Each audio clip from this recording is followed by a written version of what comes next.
নমস্কার, সৃজনী মোমেন্টস কিচেনে আজকে আরও একটি পর্ব নিয়ে চলে এসেছি। আজকে আরেকটা ফেলে দেওয়া জিনিস, লাউয়ের খোলা।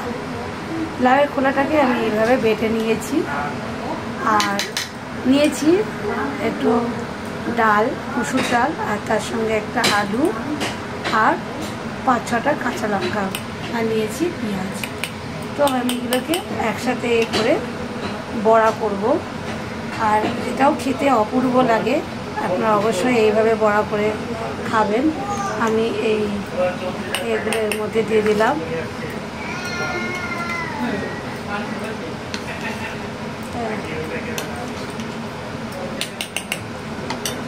এইভাবে, তার সঙ্গে পেঁয়াজটাও দিয়ে দেবো।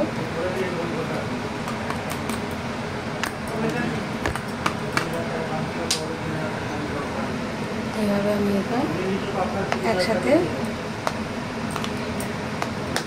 মেশাবো। একটু লবণ দেবো আর একটু চিনি দেবো। চিনি আর লবণ অ্যাড করে এটাকে এইভাবে মিশিয়ে নিয়েছি। নিয়ে আমি এই চামচের সাহায্যেই দিয়ে দেবো, চামচের সাহায্যেই দিয়ে দেবো। করে তেল গরম হয়ে গেছে, এর মধ্যে এক এক করে ছাড়বো। এইভাবে এক এক করে ছেড়ে দিয়েছি চামচের সাহায্যে। এটা আমি ভাজতে দিয়েছি, এটা এরপরে মাঝখানে উল্টে দেব। এভাবে উল্টে দিলাম, উল্টে দিয়ে ভাজছি। ভাজাটা আমার একেবারেই প্রায় কমপ্লিটের মধ্যে, বেশ কড়া হয়ে গেছে।